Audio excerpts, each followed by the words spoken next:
thank you for coming. I'd love to just get this going. We'll introduce Rob. So Rob is a senior colorist at Finished Boston, and he has been coloring for the past 12 years, and he's worked with clients such as Toyota, Bose, McDonald's, Subways, international brands. Puma is another one also. So without further ado, Rob Bessette. Hi guys, thanks for coming out, appreciate it. And so basically today I'm going to go over Resolve in depth. We're actually going to showcase a real commercial that I did. First of all, thanks to the Las Cruces International Film Festival for having me out here. Long ways from Boston, 15 degrees out there yesterday morning. So this is a nice break for myself. And so basically what I want to do is I'm going to go over a little bit of Davinci Resolve. It looks like some of you had some familiarity with it, but this will be pretty basic, so hopefully those that you haven't seen it before get a little bit more familiar with it. And the door prizes are great. I mean, those Davinci Resolve Studio 12.5, it's $1,000 value, so, and 2 of them. So that's a pretty awesome takeaway. But another thing, even for those people that aren't the Doors Prize winners, they offer a free version of Davinci Resolve. Go to their website, download it. You do need a little bit of a computer to do it. I'm doing this on a laptop, which is about 3 years old, and you'll see a little hiccups here and there, like the playback might not be perfect, but for demonstration purposes, it's totally fine. But if you're shooting anything that's of a higher resolution, you'll quickly drive yourself crazy trying to do it on a laptop. So I'd recommend, if you have a computer with a decent amount of hardware to it, to go down to the website, try the free download, check it out. I mean, it's just a matter of pressing a couple buttons and doing it. It's awesome. And as I mentioned earlier, you can also use it for editing as well as coloring. So a little bit of a background about myself. My name's Rob Bessette. I've been working as a colorist for 12 years. Commercials are generally my bread and butter. I work with a lot of advertising agencies, as Sherwin mentioned, some of my clients. But that's not to say that I don't work on films. Commercials, they're just happening all the time, right? You're always getting a new brand, a new product, everything getting pushed. And there's advertising agencies. So they reach out to people like me to color grade their stuff and make it look appetizing to people and sell it to the masses. So, when you see a cheeseburger from McDonald's look really good on TV, that's partially my fault. So I apologize for that. But that's advertising, right? So we're going to go over some of that. And my background is I work at Finished Post. It's a post facility in Boston where we specialize in color grading, visual effects, and online editing. So with those 3 things, we're really honed in on taking an edit and really finessing it and making it the best that it can be before it goes out to television for everyone to see. A little bit of background about myself is that, like I said, I've been doing this for about 12 years. I started with film, 35 millimeter, 16 millimeter film.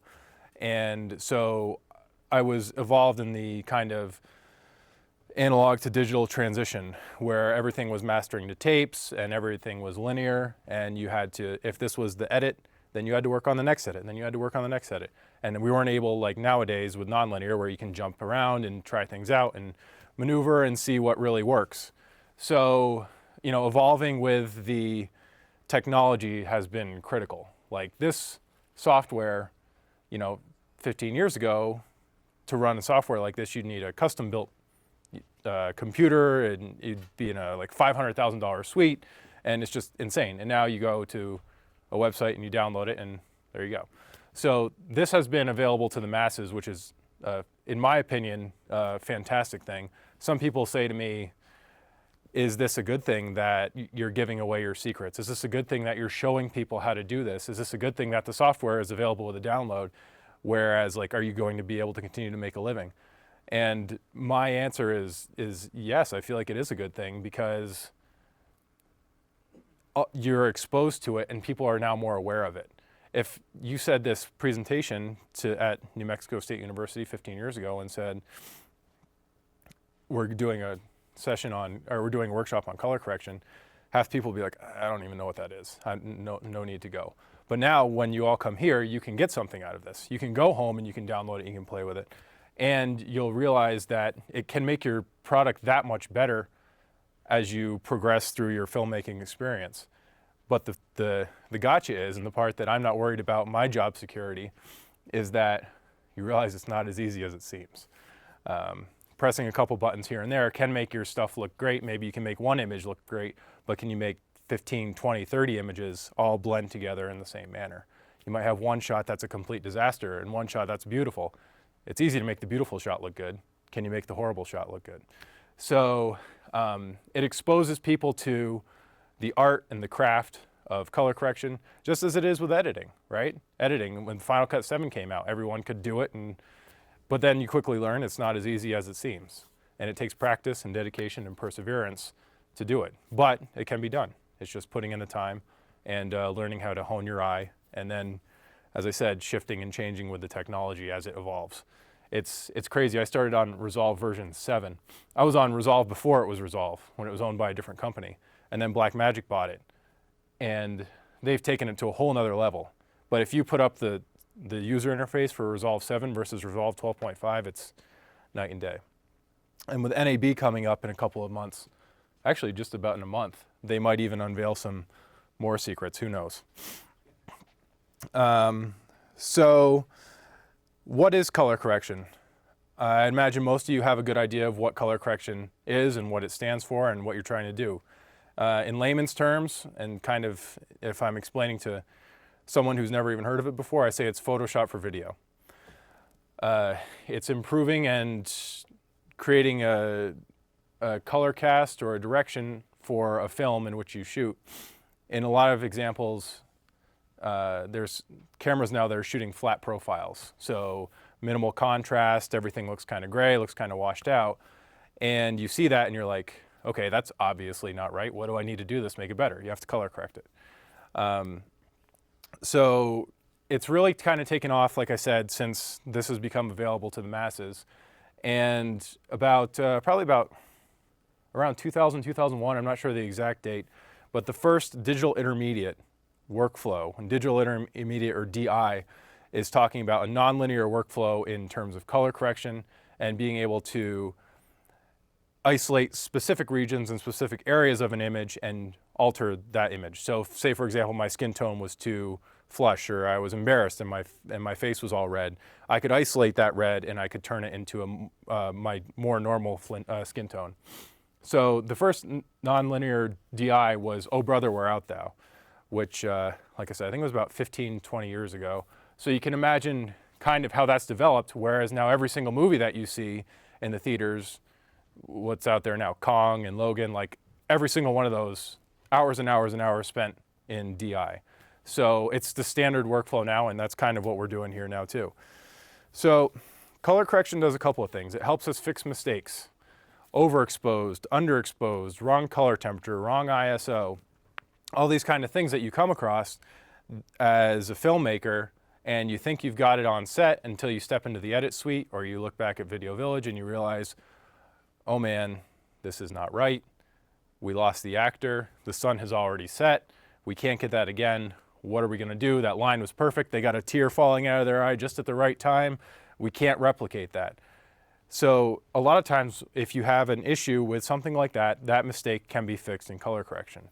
So especially if you're shooting a raw format, like if you're shooting on a red camera or a Blackmagic camera where you shoot DNG, you can have those kind of files and work with those and get into the raw settings and manipulate those settings to better make your image more consistent. And what might be, in your opinion, what you thought was a destroyed shot, you can bring it back to life and save your edit. Balancing cameras, 2-camera shoot, 3-camera shoot, and you've got your A camera looking great. You've spent all your money on your A camera, so your B cameras with your grip, who just happen to have this camera lying around, or your C camera, and you're not crazy about how they're all balancing out. So you can look at things between each camera that you can kind of blend together. Because what we really want to do is keep the audience engrossed in the story. We don't want anything to take away from the filmmaking experience where they're watching a shot, and then all of a sudden it cuts away, and the audience says, wow, that looks really weird. Why did that look different? And then all of a sudden it cuts to another shot, and they're like, okay, well, that looks different too. So part of our job is continuity, to make sure that everything looks the same. So sometimes it might be as simple as matching the shadows, or sometimes it might be as complex as isolating a background and defocusing it so you can pretend like there's a bigger depth of field. So matching cameras between each other is another big process of color correction. Ideally, if you're on set, you have multiple cameras that are all shooting the same profile, but let's be honest, we all know that's not always the case. Most importantly for me, color correction is about storytelling. It emphasizes what we're trying to do with lighting, production design, wardrobe, and just takes it to the next level. So one of my all-time favorite movies to talk about production design, lighting, and color correction is Amelie. I don't know if any people have seen that. Yeah, I mean, you know, knock your socks off. And if you haven't seen it, highly recommended. And the coloring in that is just absolutely fantastic, along with the production design and wardrobe. So if you have a romantic comedy, light, airy, you know, kind of like a warmer feel, or a horror movie, one I always bring up is The Ring. Actually, that's kind of relevant now because they just made a sequel to that, which came out a couple months ago. Never saw it, don't know if it's any good. The first one scared the crap out of me. But the whole thing is blue, like all blue. And it puts you on the edge of your seat. It makes you feel uneasy, and you're like, this is not normal. Why is this not normal? And you start to realize as this story develops why this feels the way it does. And that's all color grading. I mean, you get, you know, another good example is Saving Private Ryan, Bleach Bypass, the whole thing. You know, it really makes you feel a certain way when you're watching the movie. And all that is that's just emphasizing the storytelling aspect that the filmmaker has. So, you know, fixing mistakes, balancing cameras, all that stuff is technical. The storytelling is really what makes color grading what it is. And with filmmaking, it plays a huge role. In commercial, it plays a big role, but I can't make that cheeseburger look cold and blue, right? That cheeseburger still has to look the way it looks. It has to look juicy and appetizing. So, I'm sorry, we did have some people familiar with Resolve in here, correct? A couple people? Okay. At least have seen it before. What was the name of that first movie that you said that must see? Amelie? It's a French movie. Yeah, probably 20 years old, maybe? Something like that. Maybe. So first things we're going to get on here are the, basically, just the basics of grading. Thank you, Sharon. So color grading is made up of two major components, or at least I'm going to simplify it to two major components, which are contrast and color. So on this contrast here, I'm showing the difference between white and black, and that's really what contrast is. Our whitest whites are over on this side, and our blackest blacks are over on this side. So if you're in your image, your highlights fall over here, and your blacks fall over here, you have what is called high contrast. If your white levels are right here, and your black levels are right here, low contrast. It's the difference between the brightest pixel and the darkest pixel in the image. So, depending on what kind of feeling you're trying to get across, you might have high contrast or you might have low contrast. I generally find sunny, warm, bright, you know, New Mexico, beautiful sunset would generally be lower contrast because you've got that sun pouring down on everyone. You know, you might go for something at nighttime where it's really dark and you've got a hard light on someone, you go for harder contrast.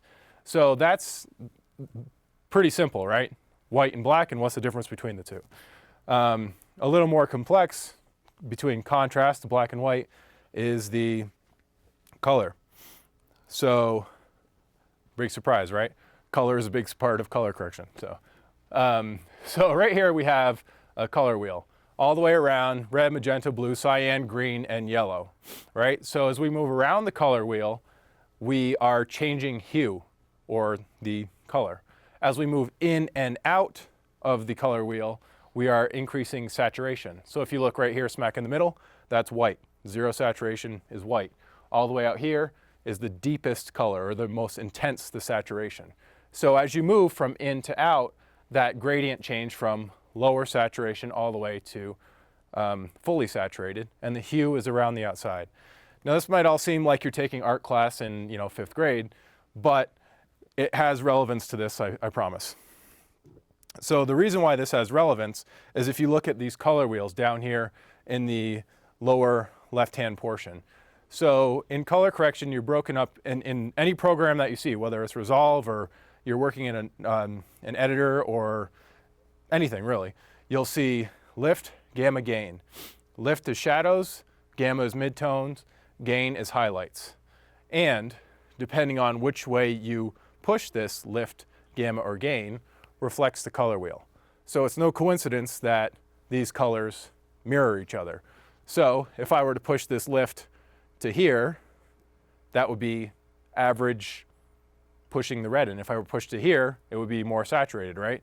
Because the further out I push and closer to the middle I push, in the middle is neutral, further out is more saturated. And depending on which way I go around, it depends on what color it will be. So just to demonstrate that purpose, I have a flat gray field here. If I were to push the red to here, that's an average saturated red. If I were to push the red here, so you can see the difference in the saturation. So all of that makes a pretty easy way to see if I show our scopes here. And the reason why I'm getting into this is because part of coloring is learning how to read an image and analyze footage. How do you know what the midtones are? How do you know what the shadows are? How do you know what the highlights are? The only way to do that is to be able to analyze footage. And it kind of comes second nature to you after you've done it for a little bit, but if you've never done it before, it can kind of be a major stumbling block. Shadows are obvious, right? They're the darkest. Highlights are obvious, they're the brightest, but the midtones, what really means a midtone? And what we see when we look down here is that these are visual representation, graphical representation of what we're seeing up top. So red, magenta, blue, cyan, green, yellow means the same thing up there. So we're seeing this reflected in our clip up top, our wheels, and our scopes. And as you move an image from one location to another, you can start to see the intensity of each shot. So if I'm way up here, my red is really intense. If I'm way up here, my magenta is really intense. And anyone would want to guess what, on vector scopes, what black and white would look like? There wouldn't be anything, right? Because it's right in the middle of neutral point, right? Because there's no color. This vector scope is showing us color, right? So there's other ways to look at this too. But if we look at vector scope, look at waveform, right? This one's pretty obvious. Black starts out on the left and you read it all the way to the right where white is. A nice linear transition, which obviously shows up top up there. So those are the big things that make up coloring, right? You've got the black and white or the contrast, and you've got the color, the hue. Remember, the hue goes around the circle and the saturation goes in and out of the circle. And if you kind of start to learn how to read, I'm not going to get too far into it because I don't want to go down that rabbit hole, but if you start to learn how to read these scopes in tandem with your image, it really is a powerful piece. So I'll just actually show something here really quickly. So if you look at, this is the commercial that we're going to go through to show off Resolve and show off a couple of fun tricks and techniques. So kind of a quick and easy way to see it is if you look at, let's say for example this shot right here, and let's just pretend that this is black and white. All right, we'll just take that down to 0. So you can see that if I look at my waveform, it looks like this mostly happens in the midtones, right? Down here would be the shadows, and this is the midtones, and up here is the highlights. So you see you do have some highlights, and this is sometimes like a trick that I've used if I'm having a hard time saying like, all right, well, what is the shadows? What is the midtones? What is the highlights? How do I know what they are? I pull all the color out, and I just look at the waveform scope, and I say, oh, well, this is in the middle, so that's the midtones. Oh, well, this is in the top, so that's the highlights. I won't have to do a lot of shadows here.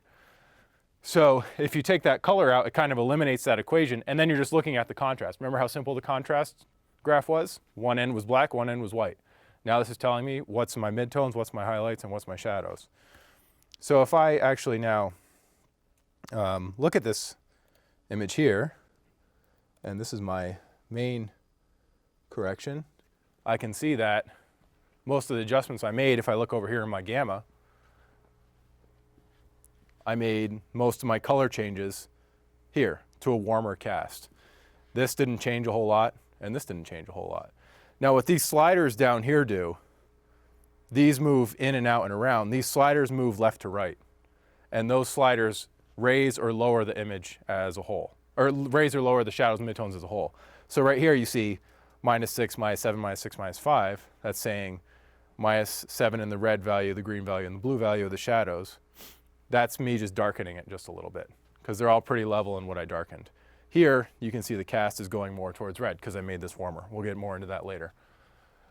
So turning an image to black and white and can kind of just really help you tell what's midtones, what shadows, what's highlights, because that's really what I find to be the biggest challenge for a lot of people as they start out. It's kind of, what do I do? I have all these buttons. I don't know how to use them.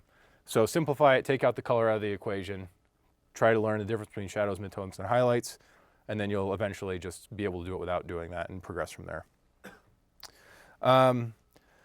So a couple of things I'm going to get into, just a quick kind of sidebar here, is if you do have this at home, you do have the software here, I would highly recommend using an external monitor if you have the ability to. It really makes all the difference in the world as opposed to grading in the user interface. Sometimes if you're doing like a web delivery, you can get away with doing it like this, but I wouldn't really recommend it because as I'm sure you can tell, color accuracy is everything. And if what you're viewing is not calibrated or not what it's supposed to be, what you think it may be, when it goes to your final delivery, it's actually not, and you can really drive yourself crazy. Think about you walk into Best Buy, right? And you're saying, I want to buy a TV.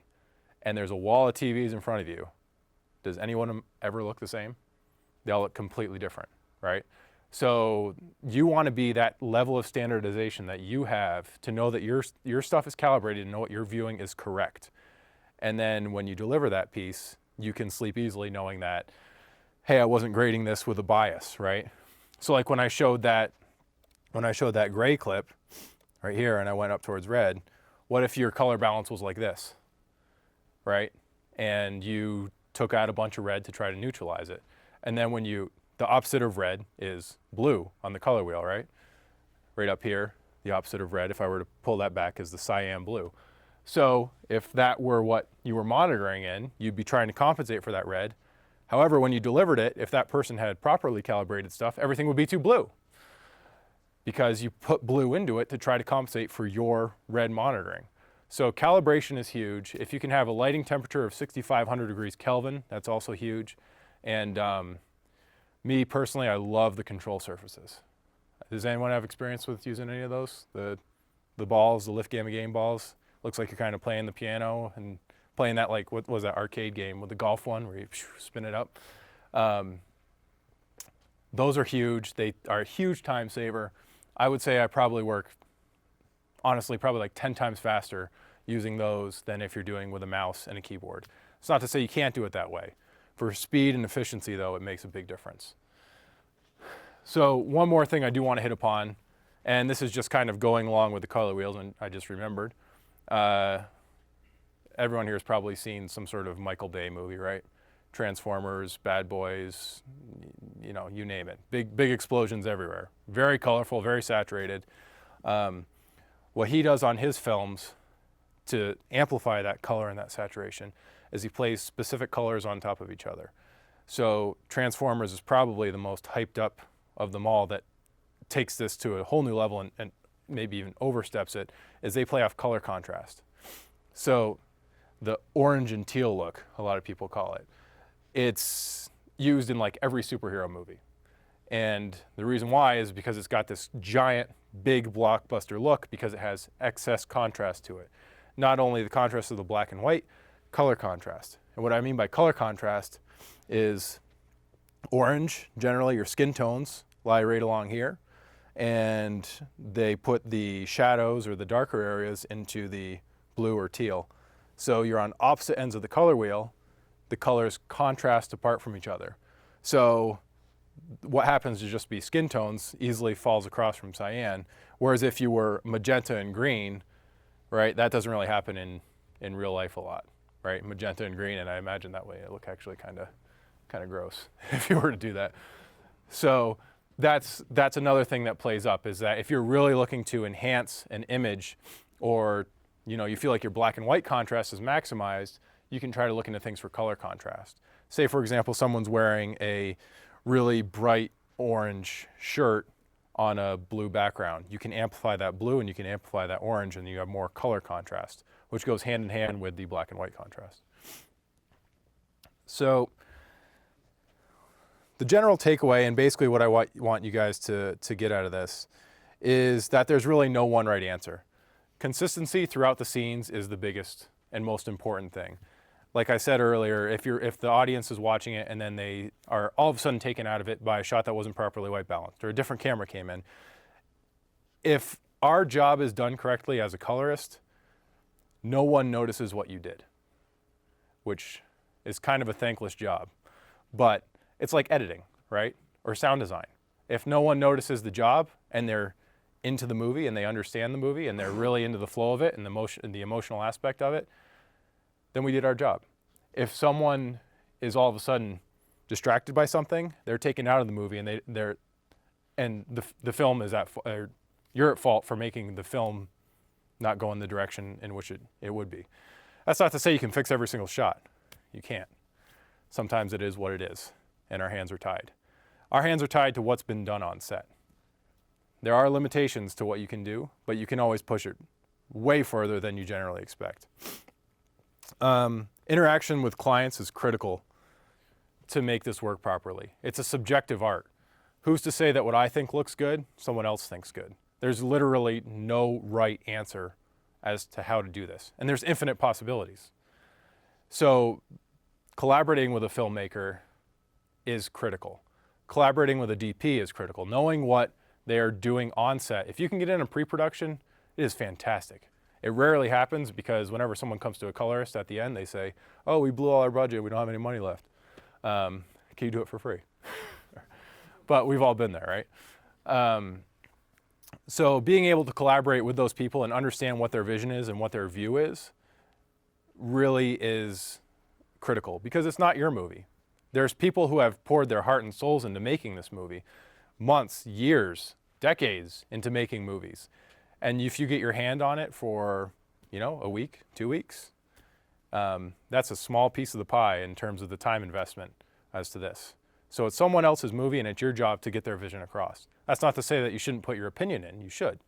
They're hiring you as a professional for your opinion. But you shouldn't go ahead and make brash decisions without collaborating with someone. It's kind of interesting, because if you look at commercial world, I rarely work with the director or the DP. I almost always work with the ad agency. The ad agency has creatives which are there to represent the brand. So if I'm working with Puma, right, I don't even see Puma. Maybe they'll give me a shoe and they'll say, make this shoe match. But what I'm dealing with is Puma's ad agency. So they'll have a creative director who will say, hey, can you make this red in the shoe brighter? Hey, this red doesn't quite match. Can you turn that hue to make that match a little bit? So I rarely work with a DP or director in the advertising world. If I get a chance to, it's a major bonus. And as I've worked with more and more brands, I start to realize that there's only a handful of guys who shoot for these kind of people. So I start to become familiar with their work, and I've reached out to them and had collaboration. But with a film, it's all director, all DP. There's no advertising agent. You're not selling anything. It's all director and all DP. And for example, right now, I'm about to start working on a movie where we're doing camera tests. We're working on a camera and we're testing specific lenses. I'm learning how he lights and he's learning how I work. We're working together to make sure that we get the vision across that the director has in mind. So it's just kind of a different balance between commercial world and filmmaking world. And really what it is it's you take out the middleman of needing to sell a product, right? It's kind of the business versus the art. So take that for what it's worth. So let's get into Resolve. I'm going to show the basics of every page, and then we're going to break down a commercial and show you some of the more stuff that's a little more detailed. First off, I'm going to actually show you the commercial. And this is, I don't know if they have this out here. I think this might be a New England product, but I got clearance to use it. So here we go. This is uncorrected, no voiceover, and no tag at the end. 30 seconds.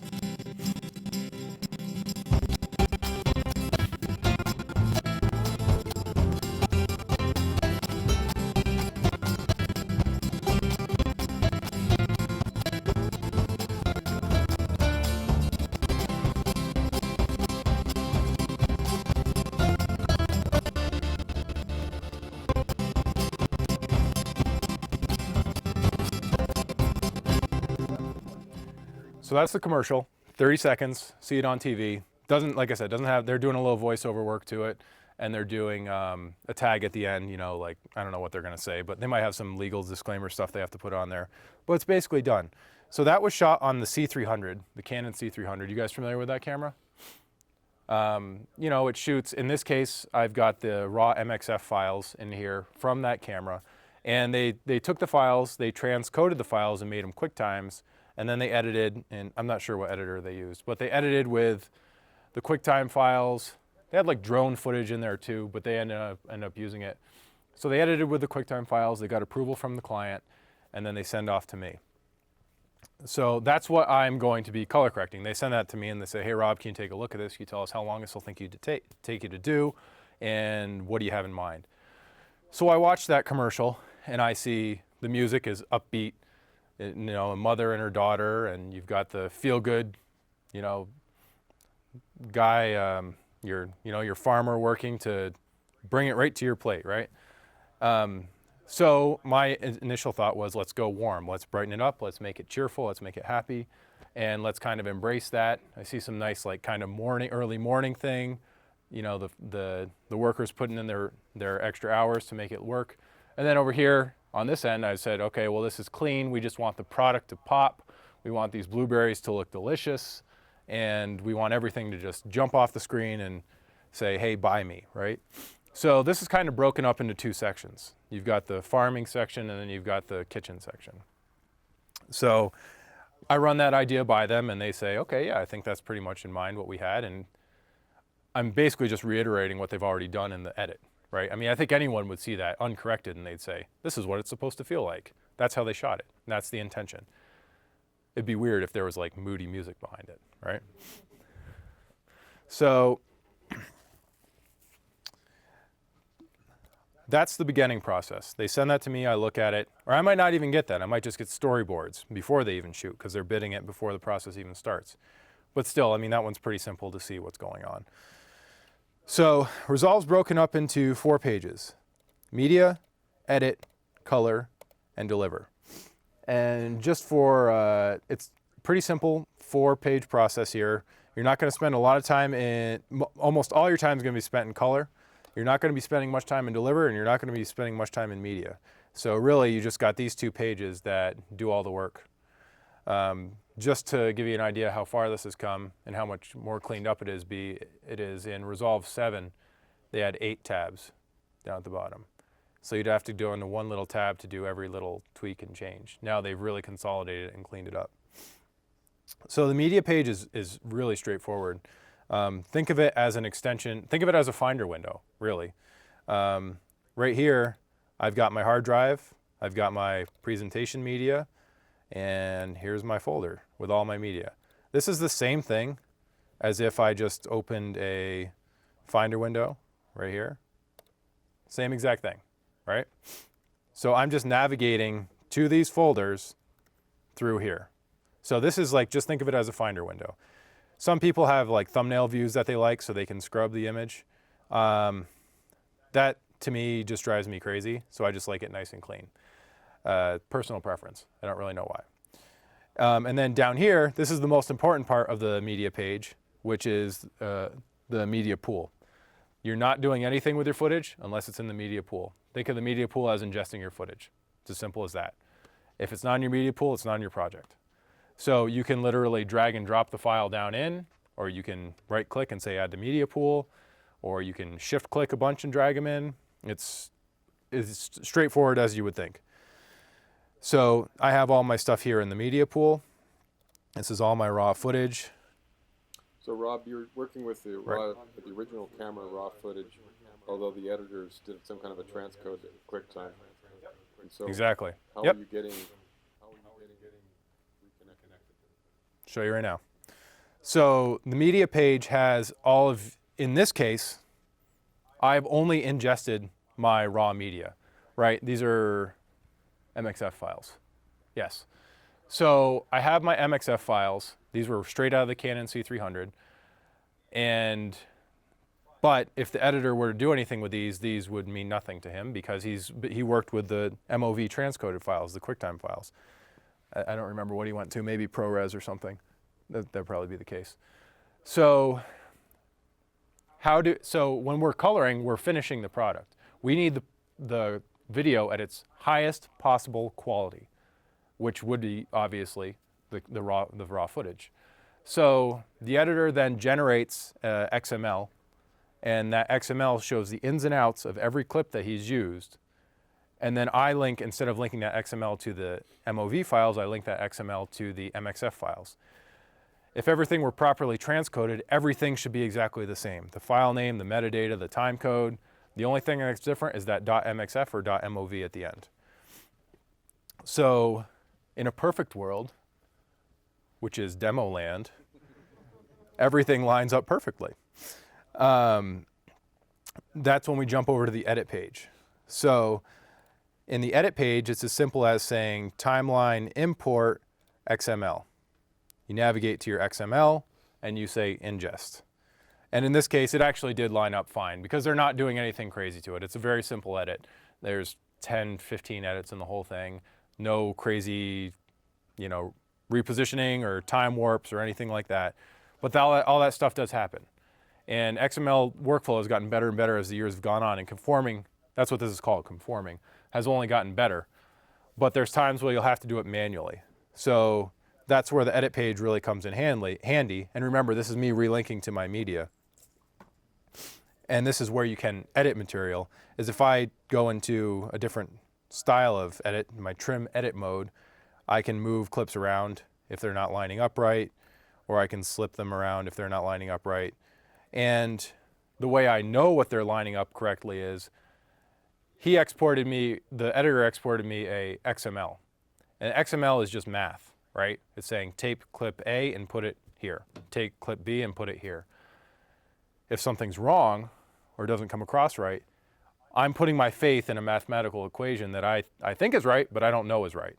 So when the editor also exports an XML, I ask them to export what I call an offline reference QuickTime. So what an offline reference QuickTime is it's just I navigate to it, I right click, and I say add as offline reference clip, right? And when I do that, that comes down here with this little symbol. See this checker?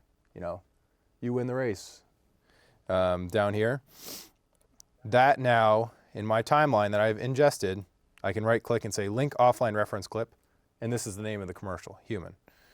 So now when I look at that, I can say, okay, on my right is the offline reference clip, on my left is my project. And then I can swipe them back and forth. And if everything worked properly, this is where you see it's a 3-year-old laptop, everything matches perfectly. So if something doesn't line up properly, I'll just pretend like this one doesn't,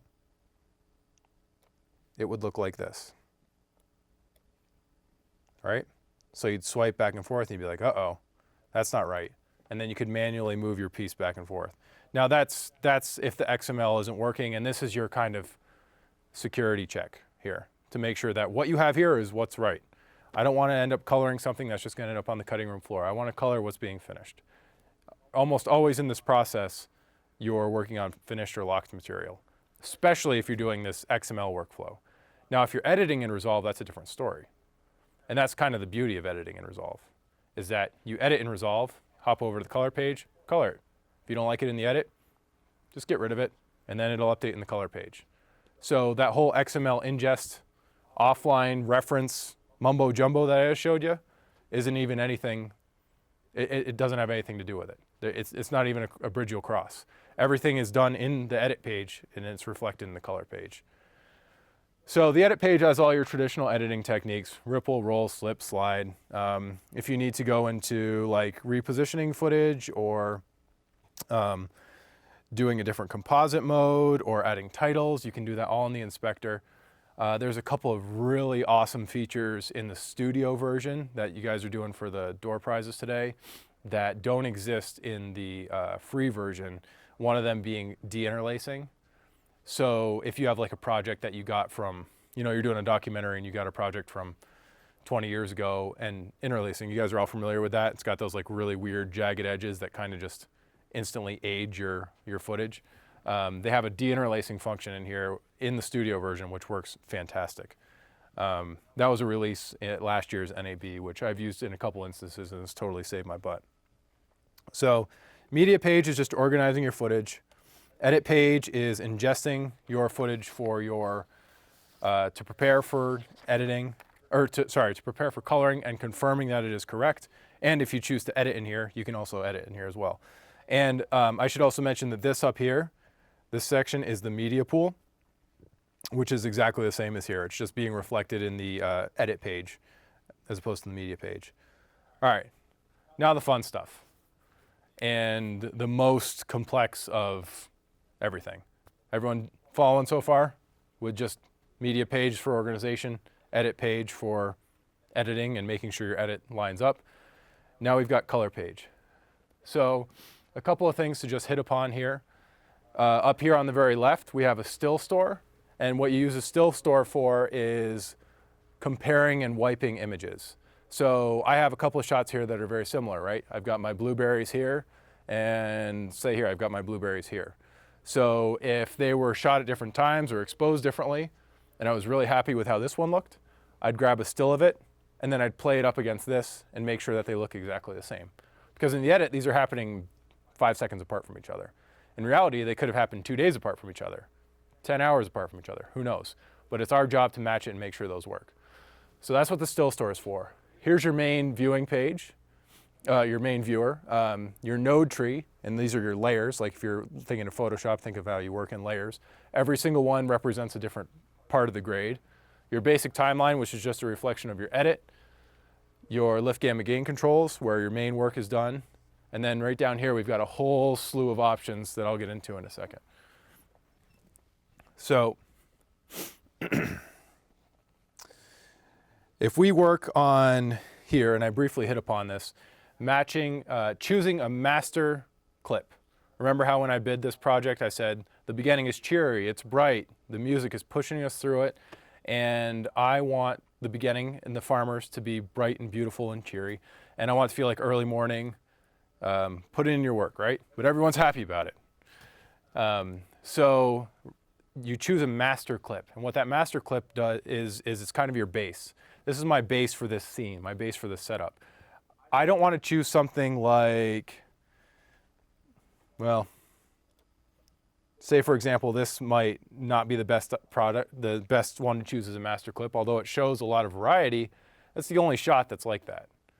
There's a lot of shots that have this kind of bright, we want to have taken to this world here. So I chose this shot as my master setup, and I said, okay, this is what I'm going to set my look on, and I'm going to carry it over for everything. And now, you might be able to make that choice right off the bat, or it might take a little experimenting to figure out what your master setup is. So this was my master setup for this scene, right?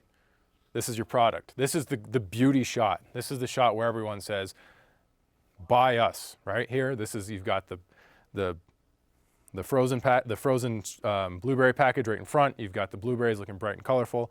So that was my master clip for this. So once you've established a master clip and you've set it up and you're ready to go, you kind of just follow the steps. Now, as I worked down my node, as I work down my node tree here, I'll show you kind of my thought process. So this is the uncorrected footage.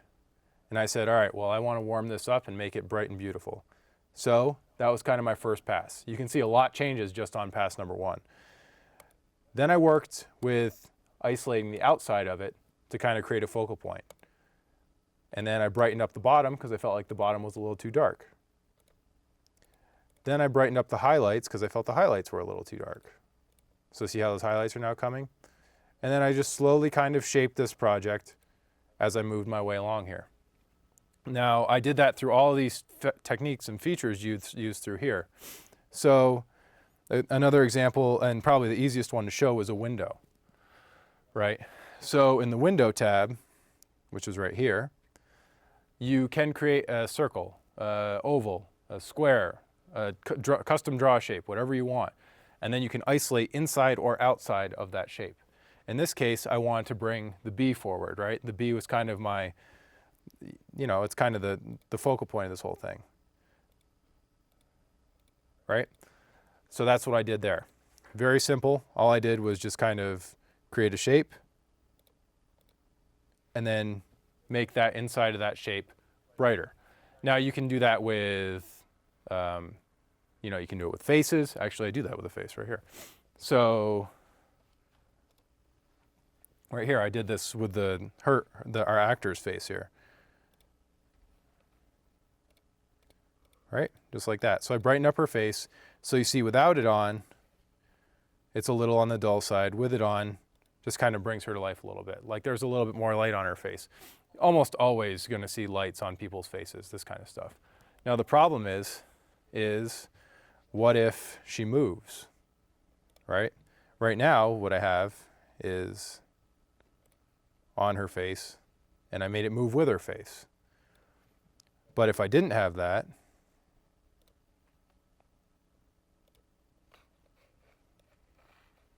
right? Now all of a sudden it goes to her chin and goes up to her forehead and then kind of lands back there, but not really. So that's where we have our tracking tab. And what the tracking tab does, and this is always a big wow factor in Resolve, is you just take an isolated region, follow areas of high contrast, and follow along. And I just pressed a button and it's doing it. It's nailing it. It's a really awesome tracker. It does a really good job. And now that follows her around, and it looks like it's part of her face. It doesn't look like she's got a spotlight that came off of her. So in some instances, like the bees, the shot doesn't really move. I just leave it there. In some cases like this, where I'm trying to show her off a little bit more and make it look like her face is actually that color, that's what we do. So that works with the very first layer that I did was all done with this stuff here, the lift gamma gain, right? Remember how I showed the midtones going warmer? So that is this little tab right here. And this is what I'm going through, is I'm going through a breakdown of these little tabs. So each one of these has different functions within curves. So curves you can add, like if you were in Photoshop, and add an S-curve for contrast. And then as you move down the line, you got hue versus hue curves, hue versus saturation, hue versus luminance. So the way those curves work is they say, choose a color. So hue versus hue, say I choose blue. I choose blue and I change the color of blue.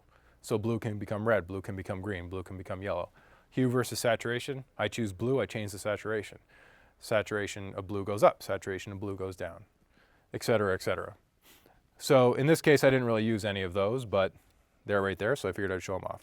So the window tab is which I just showed you guys with the bee. You can do the inside or the outside. Like here, I did the outside. I'm creating a vignette.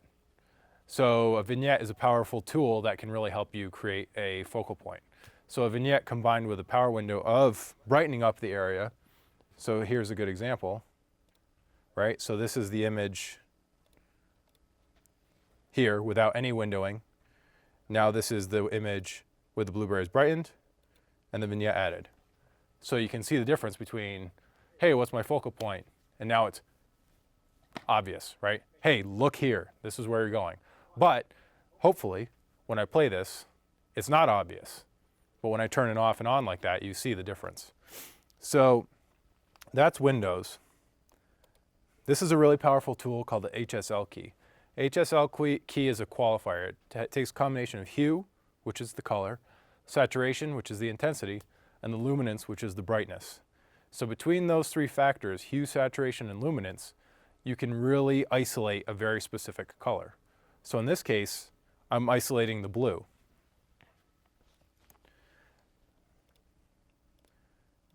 Right? remember how I put a really warm cast on this whole thing? The blueberries took that warm color. This is all about the blueberries. This commercial is selling blueberries. So they want the blueberries blue, right? And when I have, basically the gist of it is once I have that area isolated, which is what I've gotten with that eyedropper, right? This eyedropper now shows me this is the range of blue that I'm choosing, right? I'm choosing light cyan over into blue over into magenta. The saturation of it is on the low end and the luminance of it is in the middle end. So that's that range that's being isolated right now. And I did a nice soft blur across it to make sure it doesn't really stand out too much and it kind of eases into the shot. And now that I have that color selected, you know, if they wanted green berries instead of blueberries, right? So, or if I have that, you know, like this is where you can take that color and you can really finesse it. So where this is really big is if you have a product and you're trying to match the brand color, you can isolate that brand color and move it to a very specific color that matches, say, a Pantone reference, right? So where that would be very helpful is if you had a color that you brought into your still store. So, right, I have my still store over here. And say, for example, I want to make sure that this matches. I can wipe those up against each other and grade on the fly as it were to work. So if you have a very specific color, say like McDonald's red and yellow, right? The arches. And you've got someone who's supposed to be wearing a shirt that's the McDonald's red and yellow. You can pull in that red and yellow as just like a flat, still and split screen them up against each other and make sure, and in a perfect world, you would match them so you can't tell the difference. That line between those two is split is non-existent, at least to your perception. So that goes over choosing a master clip. The HSL qualifier, which is very powerful, isolates color. And you can also work with the window in tandem with the HSL qualifier. So say, for example, in this case, remember I showed you these blueberries here, right? But if I want to only choose a couple of blueberries, I can garbage mask out the others, right? And just choose this. So now if I change these blueberries to red berries, right? Only those ones are being affected. So you can work with the HSL qualifier and the windows in tandem and tracking on the windows in tandem to kind of really isolate pretty much anything you want. And that's where I was talking about in the very beginning, pushing a background back and defocusing the background to create artificial depth of field. Things like that you can totally do. So on some of these things, you have also the ability to, in Resolve 12.5, you have open effects. And now this is fair warning, if you don't have a computer that has some beef to it, this will probably make your computer blow up. So this is where you have the ability to add things like lens flares, film grain, all the fun stuff, right? Basically, think like Sapphire or Boris plugins, things like that. You can add those here. So in this case, this shot to me felt a little dull, so I added a lens flare. And it's very, very, very subtle, but you can see it. You see that little red dot kind of center frame all the way down at the bottom? And you can also track these and move these. So it's got, if I turn my lens flare off. See, so it kind of adds, see that right there on the right-hand side? You start to see that little lens flare come in. And so that is just some stuff that you can add if you want to try it, just to go a little outside the box. It's a little like visual effectsy kind of stuff, but it can also, to be able to integrate it into your color is a really nice feature. So actually, that brings up a good point here. So if you look at, you see how this just went, see how that little icon went red? See how these little time codes now is red? So if I try to play this, I'm getting 5 frames per second playback, right? But as I move through it, it should turn blue in a second. This might just be my computer catching up. Right, so now it's playing back at full frame rate. And now what I did was I turned on node caching. So everyone knows caching is basically, hey, think about it, remember this, and next time you try to play it, it'll play back smoothly. So on something that was very processor intensive, the lens flare, I turned on node caching for this one flare. and I go, you have to forgive me here. Oh, there we go, node cache on, right? And then you can tell it to be smart or user. And smart is, hey, I think you want to cache this, so I'm going to do it for you. And user is, hey, no, do this one. So any change I make down the road from that layer, from this, my flare layer here, everything will play back smoothly. But if I change anything in front of it, it'll have to cache it again. So that's just kind of a handy, doesn't really have to do with color correction all that much, just kind of a workflow, and you won't drive yourself crazy trying to work on that stuff. So we went over Windows, tracking. This is the blur tab, which it's pretty straightforward. If you want to blur, you can blur the red, green, and blue channels, or you can blur them as a whole. You'll see it if I do something other than the vignette. So you see how it kind of goes blurry like that. So a lot of times where that'll be handy is if you do faces. A lot of times I do a little bit of sharpening on faces, specifically eyes. So you can do like a little window around the eyes, sharpen the eyes a little bit, give them that extra little twinkle, that extra little sparkle that an actor will always appreciate when you make them look better. And that's most of the stuff in here. Sizing is pretty self-explanatory.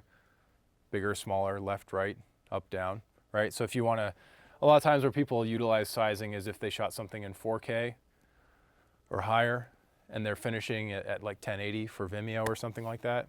They might take a 4K shot because they've got the resolution, zoom in a good chunk of ways on it, and then you still have that quality. So that's kind of where this stuff goes. And if you're working in an XML workflow, hopefully that would cover over for you.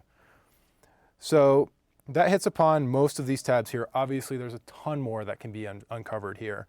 Camera raw setups, if you shoot a red or you shoot a Blackmagic camera, this is where you have control of ISO, color temperature, all that kind of stuff. Chip chart, there's automatic chip chart, an automatic chip chart where you can actually put this on, and if someone has the chart, you actually basically just mimic as if it were on the chart, and you hit match. And what that does is it basically takes the chart and tries to match it. It does a pretty good job. It's kind of a easy place to start off from. This is where we were in our primary wheels. You can also grade in primary bars. They're the exact same thing. This is actually what I grade in. It's just what I learned on.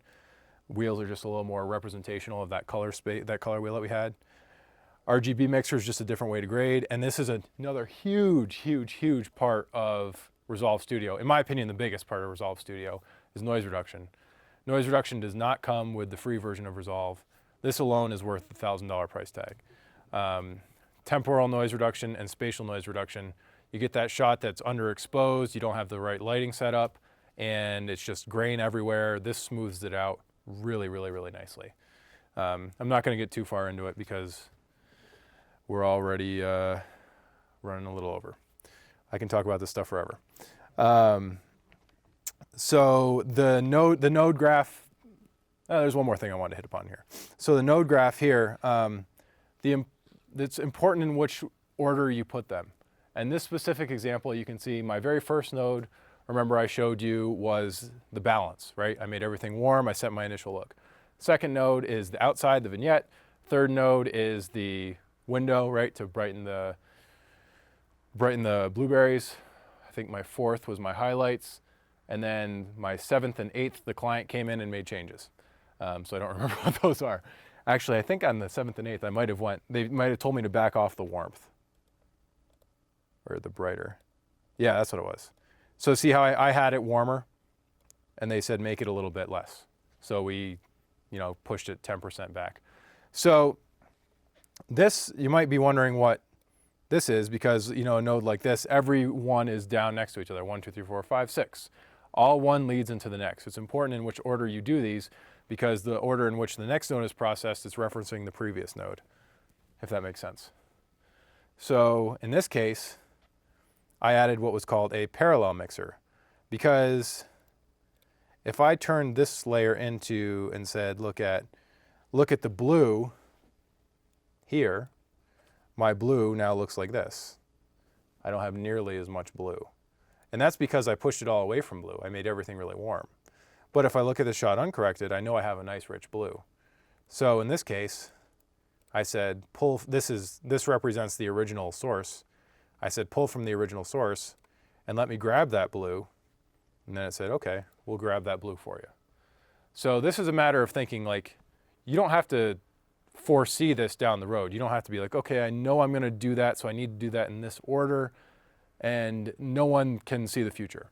So in this case, with things like parallel mixer, you can choose what that endpoint is for that part. And in this instance, in hindsight, I probably should have done this project a little bit different, where my first node was a clean pass, where everything is just contrast expanded and nice and colorful. Then my second node creates the look. In this case, I just did the look on my first node. But I always had that to go back to in the original source, and that's how I got the blue to pull out the blue, rather than if I were trying to pull from number 1, everything would already be that much warmer. And remember, it's all about isolating that specific color. If that color doesn't exist, I can't isolate it. That color exists in the original media. That color doesn't exist off of node 1.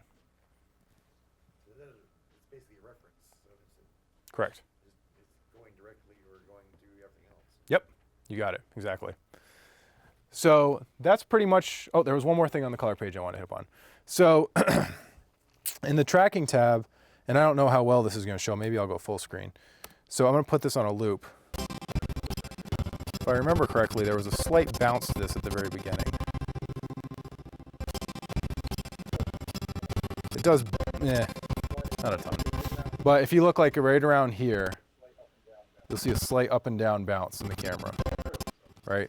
Incredibly subtle. No one's going to notice it. Let's be honest. So anyways, let's pretend like it's worse than that. So if I'm in my tracker, instead of tracking a window, I'm going to go over to stabilizer. And now this is for a shot that's kind of bouncing around and you really want it locked off. So it has the same pretty much technology. You just go to the start of the clip, you hit track forward, and now it's finding those points of interest. And what it's doing is it's taking the pan, tilt, zoom, and rotate of that clip and trying to make them stuck in one place. So once I hit find and analyze that, I hit stabilize, and now it should be pretty well locked. So now when I have that shot locked, and say for example, to being able to turn off pan, tilt, zoom, or rotate is a really powerful tool. Because say for example, you have a shot that is panning left to right, nice, smooth left to right, but you get this up and down jerky movement as you go because someone bumped you or something. So you could turn off the pan because you like the pan. Turn off this. So it's not going to track that information. It's going to look to try to get rid of this information. So it's going to stabilize while not getting rid of the part that you like. So the stabilizer is a pretty powerful tool. And then I brought this up to the client when I came on this shot, and what made me realize it was we were playing this, and this is the commercial, and it's playing, and I was like, man, this shot feels like it is up forever. Like, this is a commercial, and I understand it's your product, but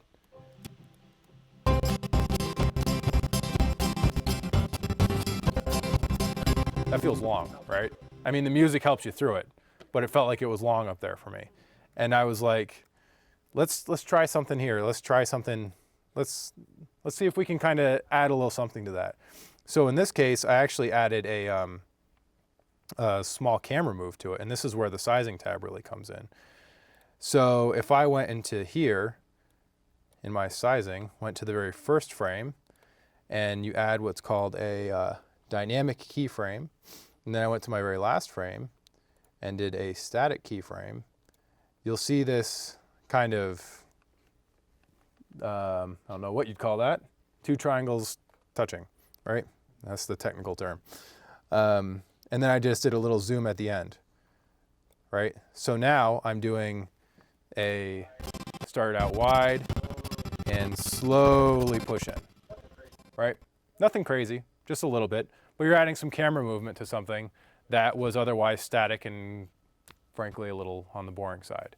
So we just added that slow push in, and this is something, you know, that's where I'm using sizing as a manner to kind of create some camera movement. And actually kind of an interesting thing that I've done in the past was if you did stabilize on a shot, you can copy and paste that stabilizing shot information to a shot that's locked off to give it a little camera drift. So you think about it in reverse. Instead of locking something off, you might let something drift a little bit. It's just kind of a different way of thinking outside the box. So now we've got this whole thing graded. We've got our farming scene and our smoothie scene. Everything's looking great. Everyone loves it. Client signed off. And we go into our deliver page. Probably the most boring page of them all. So I'm going to spend about 2 minutes on it. Basically, this is outputting your media to whoever is finishing.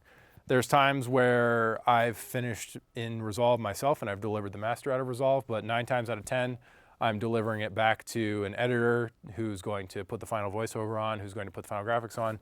If you noticed, in this one, I didn't have any of those, I didn't have any of these graphics, right?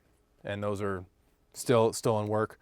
But now I have created the final image from the raw media to its highest quality. We've looked at all the levels. We're really happy with how everything matches. So I'm in my render page, and it's pretty straightforward. You just go through and you have your settings. You got your video settings, your audio settings, and your file settings. And the big thing in here is that you've got an individual clip, which would export. In this case, I have 14 clips, or you do a single clip, which would export 1 clip, and it's all flattened down. Normally, when I'm finishing something, I export almost always individual clips, because although they say edit is locked, there's times when they're lying to you. So you just set your destination. In this case, I'm going to go to my desktop, add a new folder, and we'll just call it single or individual clip. Right? So that's now going to my desktop. I hit OK.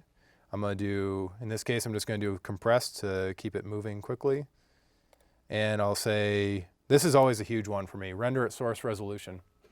So if you worked in a 1080 timeline and you've got 4K material, it'll kick out 4K material, and all the scaling stays exactly as it should. And then this is another nice one, add handles. So if your edit, as they say, is locked, but they changed their mind, if you've got a second on either end, so say like 24 frames, then they could slip or slide one shot, nudge it a frame here, nudge it a frame there, and fine tune their edit, rather than come back to you and say, hey, can you export that shot again because I changed my mind. So if this is the case, I say 24 frame handles, I'm rendering out to my destination, QuickTime proxy, render at source resolution, which in this case is 1080. There's no audio on these clips, and I'm doing my source name. So this is critical with your workflow process, right? You're onlining with XML, the XML workflow we talked about. You need to keep your file name the same. So now my file name is the same, add to render queue, and set render. Now we'll see how long this actually takes. Okay, well, we're not going to sit through this whole thing. We're not going to do it for 2 minutes. But generally, so what happens here is if you look at my timeline as I'm rendering out my pieces, you can see now this is rendering out this shot. It should go a little bit past it to about here, and then it should jump to about here, right? So that's those handles on each side. So it's doing stuff on each side that we haven't, that we didn't really see in here. So that's going to go through its whole process, et cetera, et cetera. And now I go to my individual clips, right? Look at that, big and beautiful, right? So now we have this here, all said and done, all graded, and then I pass those along to whoever will be finishing the piece. Sometimes you might have to do something where you need to say, hey, to a client, can you get this out to me for a posting? I really want to see it. So you could do a single clip, and this is just the difference here. I'm just going to hit single clip, and test. And we'll say we'll include the audio in this one. And that should be everything. So you just get different settings in each tab. And now what this will do is this will just render every shot piece by piece. So you'll notice my timeline as it's rendering, it's not jumping back or it's not going past. Each shot is its own piece. And actually that makes about sense. It's about half the speed, half the time as what it was, because in the other case I was saying do 1 second on the front, 1 second on the back. I'm adding an extra 2 seconds per clip. In this case we had 15 clips. That's an extra 30 seconds added on to a 30-second commercial. So the time is literally half of what the previous was. So if a client said, hey, I want to see what it looked like, I'm sorry I couldn't be there, can you put it up on Dropbox for me or WeTransfer or whatever? So I would export something like this. And when I would export this, then I'd upload it and give it to them and say, here, check it out. Please view it on something other than your iPhone or your iPad or like someplace with awful lighting. So that's the difference here. So individual clips does each shot, one as its own. Individual clips is really the right way to go, just because you have more flexibility. But then when you go to single clips,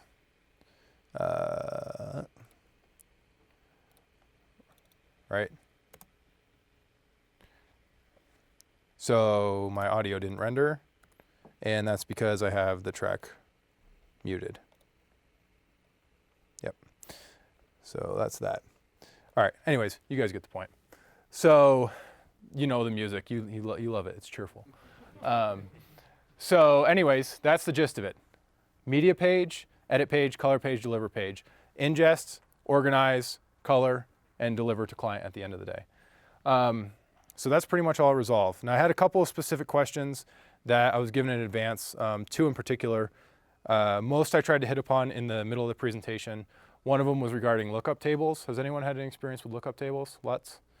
Okay, so basically what LUTs are they're basically dumb math. They're a mathematical equation that says make color X look like color Y. And a lot of times where people use them is if an image is flat, like these are when they started, they say, okay, well, I just want it to look normal. I just don't want it to look like this flat, milky stuff. So the question I was given is, do you use LUTs? Do you like LUTs? What do you think of them? And some people see them as cheating, saying like, well, I can do what a LUT's doing in coloring, but someone just presses a button and it's all of a sudden matches. My take on it is that LUTs, like I said, they're dumb math. They get you from point A to point B. But you don't know every nook and cranny about what that's doing. There will be some limitations where if you're saying trying to push the highlights and the LUT is making you highlights clip where you wouldn't want them to. So in that case, a LUT would be a hindrance to you. It wouldn't be a good thing. There are other instances where you might put on a LUT and you're like, wow, that is a really good idea. I would have never thought of that. Let me try to see if I can mimic that. And so then it's some creative inspiration. And there's times where I've had LUTs and it's totally made my project a million times better. I use them. And there's times where I've used a LUT and I'm like halfway through it and I'm like, why the hell did I do this? So every single one is a little bit different. Sometimes people love them, sometimes people hate them. It's pretty quite polarizing actually. But my take from it is if it makes your image better, then who cares if it's a quick shortcut? Who cares if it's cheating, right? If it makes it better, people don't care how you get there. It's the end result. So take from that for what you will, but I do find them very effective in the right circumstance, but I've also have banged my head against the wall a couple times. The other question that I got in advance was visual effects integration. This is a very simple edit, cut in, cut out, and very simple storyline. But what do you do when something is more complex? What do you do when there's green screen? What do you do when there's a CG character who's not even there on the shoot?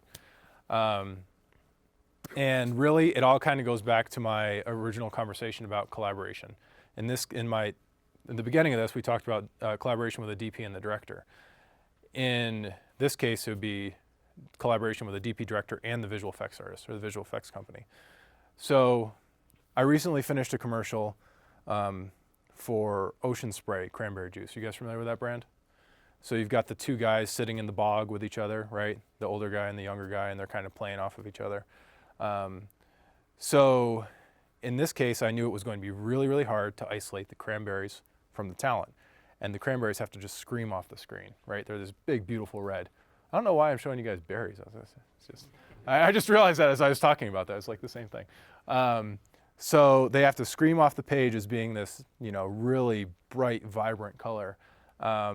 And we say, okay, well, can I isolate that red? But of course, my main actor is wearing red. He's got red on his shirt. He's got red on his hat. He's got a little bit of red in his face. So we had a conversation before the shoot even began, and we said, all right, visual effects team that's going to be working on this, how do you feel about rotoscoping? And for those of you who don't know, rotoscoping is glorified tracing. There's a real art to it. really, really hard to do, but when done right, it can make everything a million times better. So, you know how I can custom draw a shape? They're custom drawing a shape for every movement. Every time he moves his fingers, every time he moves his hands, every time his hair moves, they're rotoscoping, tracing around that to separate the elements from one another. So then at that point, I deliver a cranberry pass where everything's red. I don't care about what the guys look like. I make them look like they've got the worst sunburn that you could ever possibly imagine. As long as the cranberry's good, that's all that I care about. And then I deliver another pass that's, I don't care about the cranberries. So I have one pass where I only care about them and another pass where I do. And the pass where I don't care about them, I'm worried about everything else. I'm worried about how the guys look. I'm worried about how their faces look. I'm worried about how the product looks. And then they combine those two layers together with their rotoscoped or traced layers. So now we have big, beautiful, bright red cranberries combined with the rest of your talent to make for what looks like perfectly exposed, perfectly generated image that is exactly like you want it to be. So dealing with a visual effects artist is, every time we do something like that, I meet with them beforehand to say, what do you want from me? And they might not even know until I get the footage in front of me. Like, I can't do that. I can't make the cranberries look that red while making everyone else look normal. We need to do this in passes. And they knew that, and they're like, yeah, you're right. And so that's something where you have to have that integration and collaboration back and forth. And learning what the capabilities are in visual effects, it's just kind of a matter of understanding capabilities. Kind of like in color correction. Can I do that? I don't know. Maybe I should try. And sometimes after a while, you just start to learn what can be done and what can't be done. Like in color correction, like if I added, in that one shot, I added a very subtle flare. If I want something like J.J. Abrams, like blow you off the screen, like I'd be like, I'm not your guy. Talk to the visual effects artist. And then what we might do is I might get templates from the VFX artist. I just read a thing on Guardians of the Galaxy 2. They did 749 passes on one visual effects shot. So when they're coloring that, they get pass number 152, pass number 365, and they just keep integrating that into the grade, and then they finally put the final grade on that shot number 749. So that's the combination, that's the collaboration that you have to have between the two. We're walking a fine line here with color correction between what's color correction and what's visual effects. And to be able to know what the two can do and to be able to communicate with each other is really, really critical. And then the other questions that I got, I pretty much worked into the presentation. But in summation, really, the eye for detail and just having a creative outlook on things is really the most important thing. Patience, practice, continuing to familiarize yourself with software such as this, evolving with the technology, knowing what the cameras can do. Every camera shoots a different profile, every camera shoots with different lens, and you start to realize, like, I've gotten to the point where I can look at a shot without knowing what the camera is and be like, yeah, that's Alexa, yeah, that's Red, yeah, that's a Canon product. They use this lens, they use that lens. Like, you start to learn as you move through it and become familiar with it, not only how it looks, but how it feels when you push the color around. And that's another reason why I would kind of recommend using a control surface. And literally just like 2 weeks ago, they came out with a very competitive pricing option on one for $1,000.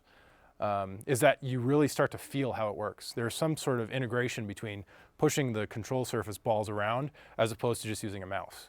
And probably the biggest thing about it is that when you're pushing the control surfaces around, once you've got the muscle memory down, you can look at your screen and just like playing the piano, right? You're reading the music and you don't have to look down at the keys.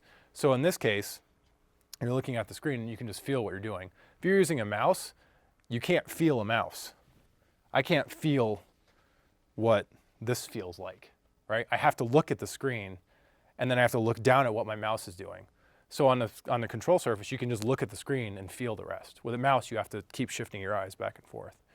So, I mean, it's really just a matter of doing it, becoming comfortable with it, experimenting, trying out new things, think outside the box. And really, if you kind of can master those skills, it becomes a craft that really can take your filmmaking to the next level. And that's really what this is all about, right? We want this to be making our movies look better for us, for the audience, and for everyone out in the world to view. And if you can master that, it's a pretty powerful thing. So, If anyone has any questions too, I'm obviously open to hear anything. Have any of your customers ever asked you to make like a custom LUT for them before the shoot? All the time. Yep. Not very often on commercials, but in the movie I'm about to start working on, they haven't even started filming yet, but we're doing a camera test. And they said, okay, well, I want a LUT for just straight up, you know, I nailed the exposure. I want a LUT for 2 stops over. I want a LUT for 3 stops over. And that's kind of more of like a technical LUT to see like, because if they're viewing on set, instead of just viewing the flat piece, they're viewing what looks right or looks like you want it to look. Sometimes if there's a specific scene, say a flashback or say, it's a very specific genre, like a horror movie, like I said earlier, they might want something that's a little more dialed in. But generally in that case, you're painting, before production starts, you're generally painting in pretty broad strokes because you don't know what everything's going to look like and you can't get too specific. But if it helps the on-set monitoring and make sure that they're feeling comfortable with what they're getting, that's something that I practice all the time with movies, more so than commercials. Like commercials, I'm not even brought in until after it's done edited. With movies, it's like, we haven't even started shooting and we're working on it now. So it's kind of 2 different worlds. But, yeah. Yeah, Don, when you render, do you render the whole file so they can edit it again and bring it back to you? I mean, So in this case, I rendered the 2 different ways, right? I rendered the individual clips and the single clips. So I'm not the person who delivers the final piece. In this case, the person who has, it varies as to who it was. This actually went back to the people who edited it after I finished it. They hired... As you mentioned earlier, you saw their edit and they wanted to back it off a little bit. Yes. So they sat in with me when we made this, right? So I went ahead and I said, okay, are you talking about when I made it a little less warm? Right. Yeah. So I think it was on like Node 7 or something like that. Basically, my question was, did you export the whole file to them to do it on their end, and it didn't bring it back to you? No. In this circumstance, they gave it to me and they said, go ahead and do it. And they supervised me. So they watched me work. So I probably worked for an hour or 2 before they got there just to get the general feel, laid in. So they're looking at something new and we can kind of discuss. And then as they were sitting behind me, they said, all right, can you change this? Can you change that? Let's try this. Let's try that. And it's really powerful to have them right then and there because I can just make the change like that and say, here's where it was, here's where it is now. Which do you like better? Option A? Okay, good. It's like going to the eye doctor, right? A or B, and then you say, hey. So it's literally the exact same thing. And when I exported a single clip, which was just everything, and I messed up the audio export, and I would post it to them on WeTransfer or whatever, that's where the interpretation can get a little murky because you don't know how they're viewing it, right? There's a difference for me, and I don't know, this probably isn't gonna work. Is this gonna work? Okay, well, it's not gonna work. But if I was reviewing this on my laptop with a brightness like this versus a brightness like that, I might say, hey, this doesn't look right. What are you doing in this color correction? So when I export a file for someone to download and look at, I have to export it, I have to upload it, they have to download it, they have to view it, they have to respond to me in an email or a phone call, and then I have to interpret what they're saying, and then I have to apply the changes. As opposed to me saying, like, if they're there, yes, I like it, no, I don't, right? Saying the same thing you are, and they're right there beating you exactly where you want. Exactly. And I'm in a controlled environment, so I know exactly what everything is. I know it's right, as opposed to what they have. I actually... You got a different monitor or whatever, different variables. Yeah, exactly. So this is a setup of what my suite looks like right here. So it's very dark. I have the neutral lighting. My monitor is right down here. This is my user interface. So I'm looking, and these are my panels. I've got the big panels right here. And then these are my scopes. So I've got huge scopes that I can look at. I've got my monitor right in front of my face. I rarely look at this because I know how everything feels on the control surface. And my clients sit behind me and they look at the big screen. And this is my computer that I use for ingesting files and assistant workstation who might prep files and stuff like that. So if they're there and they're sitting with me, they understand immediately what the change is, as opposed to upload, download. Hey, can you tweak it? I think so. Do I really like it? I don't know. And then there starts to be this whole guessing game, and it can be, really drive you crazy. Anyone else have any questions? Have you ever exported DCP from Resolve? Mm-hmm. Yep. Yeah. Does it work? Like, Yeah, that's how I make all my DCPs. So the gotcha is you got to buy the EasyDC plugin, which is about, I think, $4,000 or $5,000. So you can do a DCP out of Resolve. And for those of you who don't know, DCP stands for Digital Cinema Package, which it's fitting that we're at a film festival because that's probably I imagine, how they're acquiring most of their footage. So as DCPs have evolved, basically that's kind of becoming the common delivery for a festival or for a theater or whatever, as opposed to like a QuickTime file or something. It's just more standardized, and you can encrypt them and say like, this is only good for 4 days. This is only good for 5 days. For the Las Cruces Film Festival, it ends on Sunday, March 12th. After that, no one can ever play it ever again. So it's a big security measure too, which is really handy, like when you've got the big movies going out. But in Resolve, I don't have the EasyDCP plugin on this one, but it's just a matter of where you set your QuickTime, you set EasyDCP. So when you have EasyDCP, there's all different types of formats that you have to know depending on where it's being projected. So you can encrypt them. They have to be either 2K or 4K, and they have to be either 24 or 25 frames per second. So and it converts from an RGB color space to an XYZ color space. So that's the thing that's really tricky, is that when you make a DCP, you can't just put it on your laptop and press play and be like, yeah, it's good. You make an easy DCP, it can only be viewed without specific hardware on a projector. Now I'm lucky enough that where I work, we have a screening suite, we have a projector. So I can plug in the DCP into there and say, yeah, it works. There's audio and there's video, watch the whole thing through, no glitches. And you can do that in Resolve, but it watermarks it. So it's obviously no good to you, and they want you to buy the plugin. But it just works as simple as working in the render page if you have the plugin. And then, but the big gotcha is that there's really no way to view it, and unless you have a projector. Like I said, I'm at a post house, so that's a luxury that we have. Your average consumer is not going to invest $50,000 to $60,000 in a projector that can play a digital cinema package. But they work quite well in my experience. Yeah. If someone's wanting to become a colorist, what kind of workflow would you suggest to get into becoming a colorist? Well, my experience, which I can really only speak from, was pretty unique in the fact that I came in with film, right? So since I came in with film, an assistant role was critical. An assistant role, I sat with a guy who had 20 years of experience of doing this.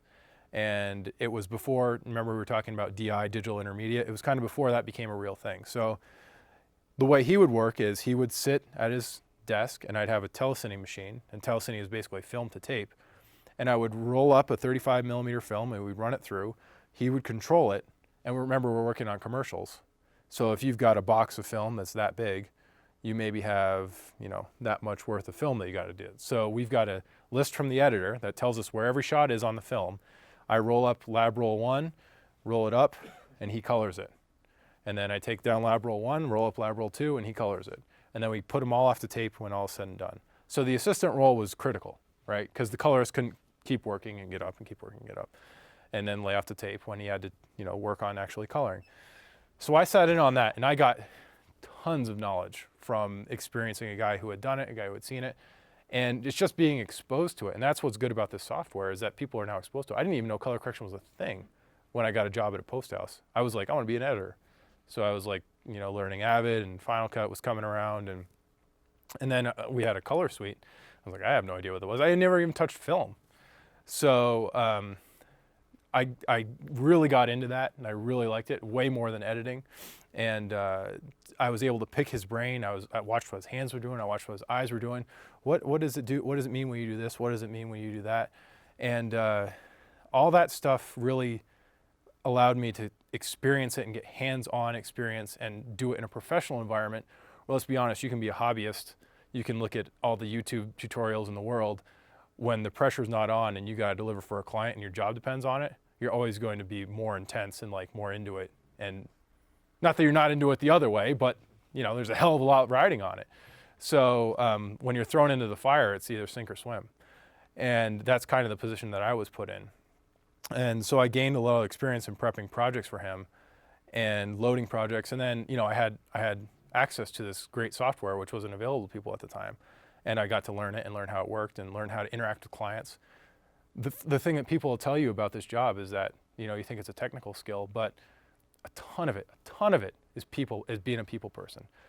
And I'm far from that. I'm pretty reserved and I keep to myself, but being able to hold a conversation with someone and being able to talk to someone and be able to understand what, that shot looks a little funky. What does that mean? You know, does that mean they want it warmer? Does that mean they want it cooler? Does that mean they want it brighter? I don't know. What does funky mean? It means something to someone else. It's subjective, right? The whole thing. So that's kind of how I got the experience of doing it, which is like an apprenticeship role.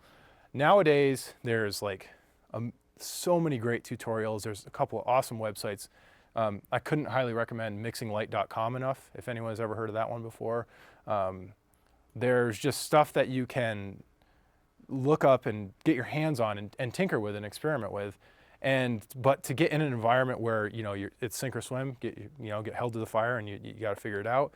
Working at a post house is the truest way to get exposed to it.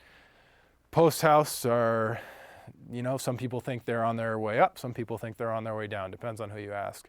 I work at a post house now, and I've seen, you know, from where we used to work on corporate videos to where we used to work on commercials, from where we used to work on movies, the type of content that comes through the doors is always constantly changing. But when you're working at a post house, whether you're an intern, whether you're I went into my post house as an intern, and I'm still there, you know, 15 years later. So no matter what level you get in at, an unpaid internship or, you know, a senior editor, you're in that environment all day, every day, and that is your job all day, every day. And that's really where, and so like if you're tinkering around this software, you're not tinkering around on someone else's dime. You're investing in, you know, the company sees it as an investment that you can make them money. Or if you're a freelancer, right? Like you say like, hey, this is a service that I can now offer you. You're a wedding videographer, right? The bride's like, oh man, I had this, you know, blemish on my face during my wedding day. I wish I could get rid of it. And then all of a sudden you're a superstar, right? And then they recommend you to their friend and their friend and their friend. And then all of a sudden there's so much work you have to turn it down. Right? That's how it all works. So I know that's a long-winded explanation to it. And I know it's not really a concrete answer because there's no like, you go to this school and you do this, and then you take this class and then you do that. Unfortunately, a lot of it's right place at the right time. And a little bit of it is being in the right environment to put you in that right place. And in my experience, being in a post house is that environment. 2 questions. What do you think caused the bounce on this shot here? And also, what was that website again? The website was Mixing Light, mixinglight.com. They have a couple of, you have to pay to use it, but they have a couple of free classes, and I think they offer like a free 24-hour trial period. And what caused the bump in this shot, I have no idea. I wasn't on set. Maybe someone backed up into it. But it was so subtle that like no one even noticed it. But that stuff does happen from time to time in production. I mean, we all know you know, you can plan as much as you want, and when push comes to shove, when it's actually the real deal, something always seems to go wrong. That push, it definitely made the time go faster because they're probably going to put a logo there. Oh yeah, they put something down. I think they put the down on the bottom, or there was a voiceover or something like that. But why not add a little extra element, right? Why not make it a little bit more interesting? Yep. Could you, I think a lot of the folks in this room may be working with a workflow where they're going to be reconforming back to their nonlinear editor. Okay. Could you describe or demonstrate what would be like to send back to like Final Cut? Yeah, sure. And that's in this case what they did. I know they finished this in Premiere. So if you were going to do that, basically what you would do is we'd export individual clips, right? How we started doing this, and then I got lazy and stopped it halfway through. So then you'd want to do that, and you'd want to do exactly what you were given in reverse. Remember when I asked for the editor, I said, give me a reference QuickTime so I can make sure it's right. Give me an XML so I know where the footage goes and what order they go, and give me your raw footage. In this case, now our raw footage is our colored footage, and they don't need a reference QuickTime because I worked off the same one, but if I wanted to make them one, I could. just by exporting a single clip. And then the last step on that is pretty straightforward. You just go into the edit page where your timeline was, right click, export, AAF, XML, what does it say? AAF, XML, yeah. So then you would just export that file, you give that to them, they go into Premiere and just do what you did. So in Premiere they say ingest XML, here's your ingest, point to my now colored footage, and it's demo world, so everything lines up perfectly. But if it doesn't line up perfectly, you have the ability to move it around. And one thing that should be even easier is that they gave me the entire clip. They gave me, from slate to cut. Whereas now I'm giving them the select with only 24 frame handles. So if they really needed to, they could probably just put it all together for a 30-second commercial. I wouldn't expect anyone to do that for another thing. But if for some reason a shot's not working out, they know that there's 1 second on each side. Trim 1 second, trim 1 second, there's your select. I know where that shot goes. So short form, you can get away with a lot more of that kind of stuff than you can with I'm sure they've got people in here who are doing, feature length stuff or, stuff that's 90 minutes or longer. No way, sorry, not going down that road. That's got to be automated. And that's with XML workflow. So. And audio follows that. Yeah, I generally don't even I really don't concern myself with audio all that much because I'm not going to be doing anything with mixing. Truth be told, I normally just delete the audio tracks the second I get them because I have the reference and I know what it's supposed to sound like, and I don't want to hit play and hear the same thing over and over again if I put it on loop and drive myself crazy. And normally I have some kind of a music genre that the clients like or I like, and it kind of sets a really nice tone. We're in a dark room, you got music playing, it's relaxing, you got snacks in front of you. That's part of the, being the, client services aspect of it and, collaborating with people, is that people, you can be the best colorist in the world, but you can be awkward to talk to and you can come off as brash or, being a jerk. They're not going to want to continue to work with you. You have to show them a good time, make sure that they're confident in what you're doing and being able to show them what they want to see. And one of the biggest things that I've experienced is, how in this case they said, can you make it a little less warm? I'd be like, yeah, let's see how that looks. Or I could see nah, looks good like this. I really think this is what you want to do. So if someone tells me to try something, I always say, yeah, sure, let's try it out. And sometimes it works, sometimes it doesn't. Sometimes I know it's not going to work. Sometimes I think I know it's not going to work and it does. So, it's a give and take. And the thing I always try to remember is this is me for a couple hours working on a project that someone spent way more time invested in it than me. It's their project and it should look how they want it to. But I still want to say my piece. So. Do you ever get to closely work with production designers? I never have. I'd love to. Sometimes my input might affect production design a little bit, but I've never worked directly with a production designer. Almost all my interaction is with DPs, directors, and advertising agencies. But what I've said is, hey, this talent is going to be wearing, your brand yellow color. Why don't we put something in the background that makes that yellow pop? Yellow and blue look good off of each other. What if we put, some blue in the background? Or sometimes on commercials, if a brand color needs to match, there'll be little, McDonald's red. There'll be that little pops of that here and there. But I've never had any direct interaction with a production designer, but some of the input that I've had in the past, I think has, either they were going to do it already anyways, or I just drove home the fact that they were going to do, or maybe they changed what they were going to do based off of what I said. But production design is a huge element in color correction because if that color is not there, you're not going to do anything with it, right? Remember how I talked about color contrast? That's a big deal. I just watched Crimson Peak. Have you guys ever seen that movie? Guillermo del Toro was released maybe a year or two ago. I mean, Del Toro in production design is amazing. The movie was fine, but every single frame, I was like, oh my God, that looks so awesome. But it's production design. It's a huge deal. It's a huge deal. And in my opinion, it doesn't get as much credit as it deserves. And it makes our job easier or harder depending on how it is. If someone's wearing a yellow shirt and on a yellow background, You don't send someone wearing a chroma green shirt on a green screen, right? I mean, you could. That might actually be kind of funny. But, well, you know. But yeah, production design, not a whole lot of interaction with. Yeah.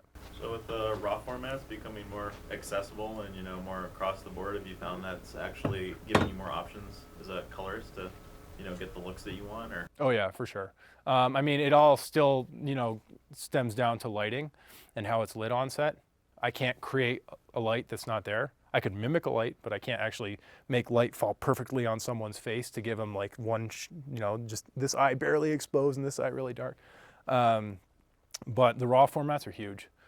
Most common cameras I see are the Red camera, the Alexa, and you know the Alexa's making a big pan out with like the Mini and all those kind of other cameras, and the Amira. But Alexa RAW to me goes a lot farther than Alexa ProRes 444, although the ProRes still goes very far. But the RAW formats can just give you so much more to work with. A perfect example is I worked on I saw a movie and it was, someone asked me to color it, and it was about 15 minutes long, and it was about how a child and his little brother, maybe they were 10 or 12 years old, how they would react to their parents getting divorced. So it was basically divorce from a children's perspective. And I watched it and I was like, wow, this is really good. I want to work on this, and I'll, you know, what did you shoot it on? Tell me the details. And because what I saw in the reference cut, I was like, man, this needs a lot of work. And they said, we shot it on the Red and we did X, Y, and Z. And I'm like, okay, great. So I got the Red camera and I was able to change, they messed up. They had it at the wrong color temperature. So I changed the color temperature, went ahead and graded the entire thing. I put a nice grain overlay on it to give this nice like 35 millimeter look, and it got into the Cannes Film Festival. And without having shot in RAW, the story was still amazing, but would it have gotten into a prestigious film festival? You know, that it's supposed to be about story. But when you see something like that that's obviously wrong, whether you're realizing it or not, it deters from how you feel about the piece. So, on average, I guess how much time do you put in on a feature post-production than on a commercial? A feature, if we say a feature is 90 minutes, I'd say probably 2 weeks, 100 hours. I try to do about 10 minutes a day worth of footage, or 100 shots a day. The tricky thing about features is you can say it's 90 minutes and it can be 500 cuts, or it can be 90 minutes and it can be 2,000 cuts. I'm still grading every single cut. So, but I try to use that as a blanket statement, 100 hours or 2 weeks, 80 hours or so. And a commercial, again, depends on, I've done a commercial that's one shot. I've done a commercial that, well, commercial being 30 seconds. I've done a commercial that's 35 shots.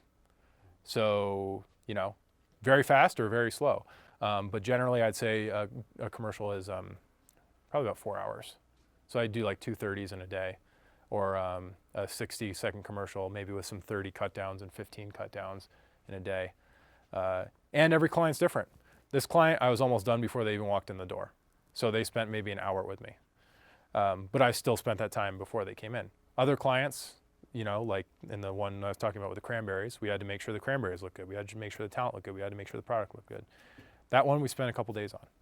So everything varies depending on length, depending on client, depending on quality of footage.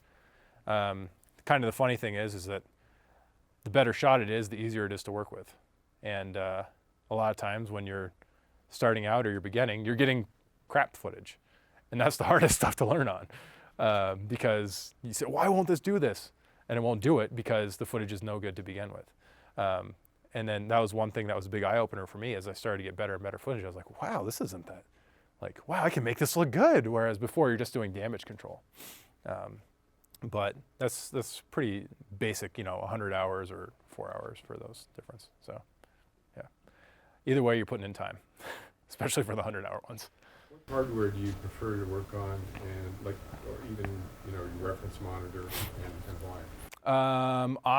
I'm on a Linux system, and I realize that's not very common. But for the most bang for your buck, and when I'm in a commercial environment and a client's telling me change this now and do this now, I need it to behave rock solid for me. And we invested a lot of time and hardware and money into getting that working properly on a Linux system. As for a reference monitor, I use a Sony OLED BVM. And again, those are not cheap. If I were buying my own, what I would do if I was setting up a home, like I have a company backing me saying, right, all right, here's $50,000 to invest in the computer. Here's $10,000 to invest in this monitor. Oh, what, you need graphics cards? Okay, there's another $5,000. So like that kind of stuff adds up, but I have someone backing me and we're making money for that person, right? So, but if I'm saying, hey, Rob, you're building your own suite. What are you going to build? I'd build it on a PC.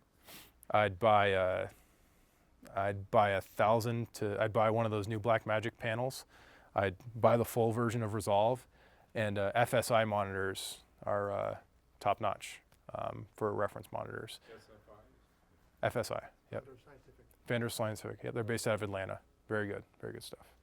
So, you could probably build a legitimate soup to nuts, really good computer, color grade setup, maybe even a little overkill for probably like under $10,000. What I have at work is probably like a little under $100,000.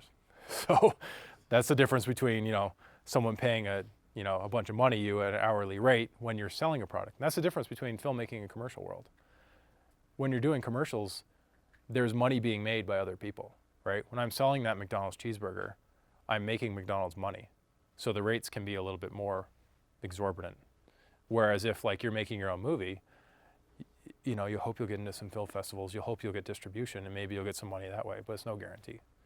So that's where like, building your one at home or being backed by someone who is in bed with you making money. So.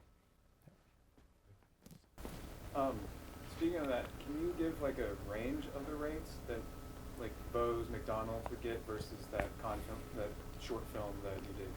Like, what are that ranges of rates?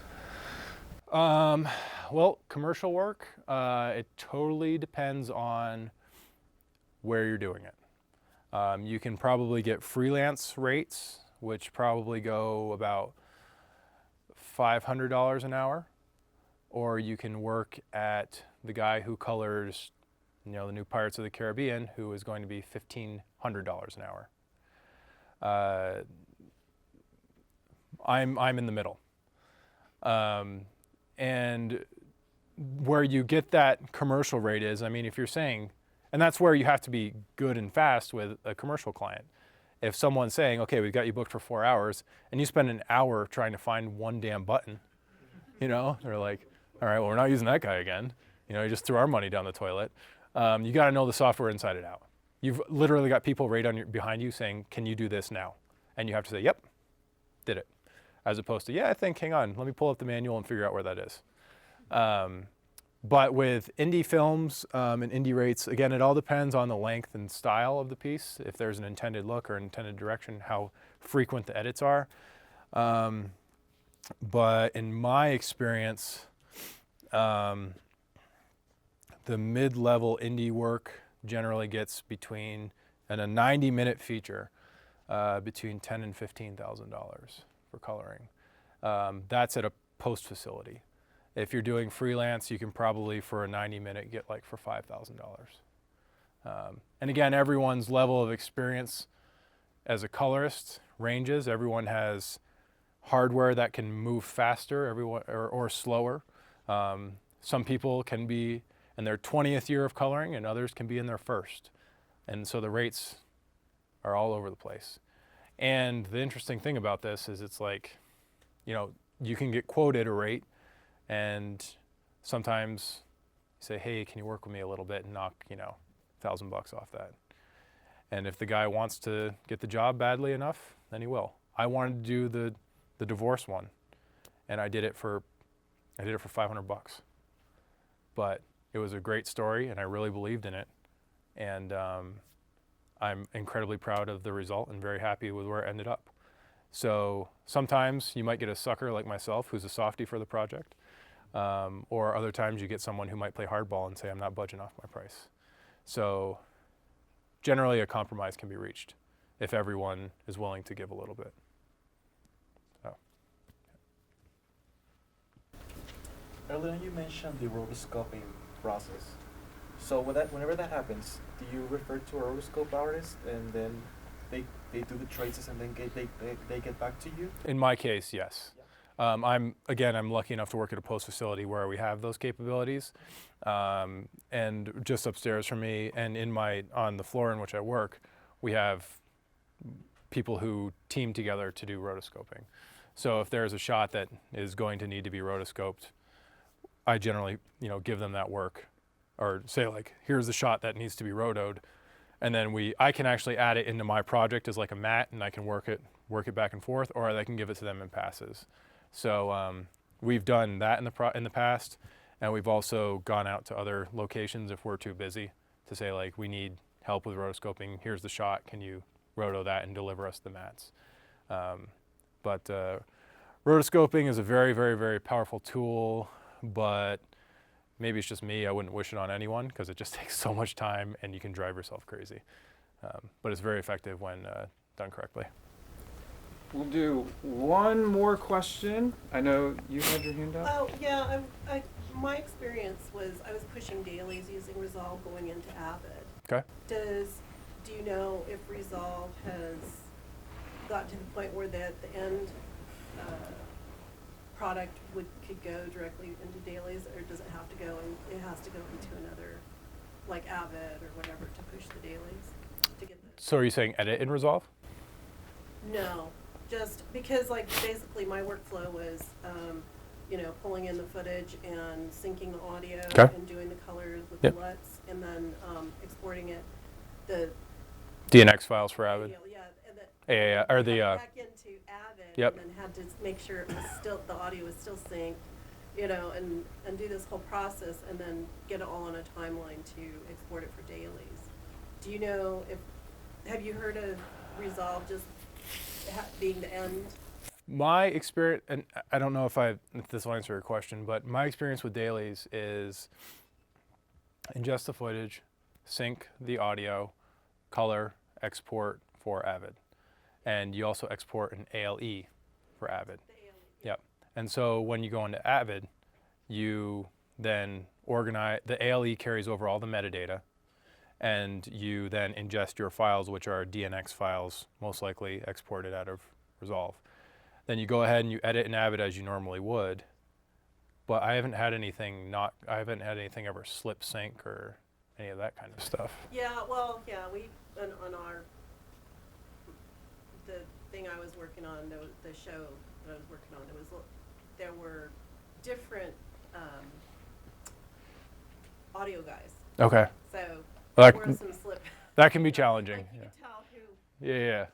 So that was an issue, and I guess that's why you bring it into Avid to get that. What I'm saying. Well, is in my the experience. final exported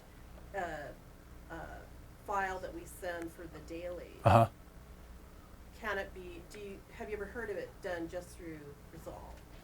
Does it have? I mean, to get. Oh. Well, I've never heard of it being done that way. Okay. Yeah. Because every time I've done dailies, it's been edited in Avid. Yeah. So Avid has always been the next step. Right. But what I've exported out of Resolve for Avid has always been solid. Yeah. That being said, Avid has a little bit finer audio syncing tools than Resolve. Resolve is frame, frame, frame. Avid, you can go between them. Yeah. In my experience with Avid is limited to that. So. Yeah. So yeah, in my experience, they're all edited. All the projects I've done dailies for are edited in Avid, and you basically color and create your Avid media in Resolve, edit in Avid, and then color in whatever Resolve or any other program. But sorry, I don't know if that was answering your question at all. I was just curious because it's been, I guess, a year since I worked on Resolve Yeah. and Avid, so Yeah. I was just curious about that. Okay. Great. Rob, where can people find more of your work? Well, I have a website online. It's pretty easy, robbessette.com. My name, ROBBESSETTE rob.com. Got a ton of business cards if anyone wants them at the end. Got to use those for something, right?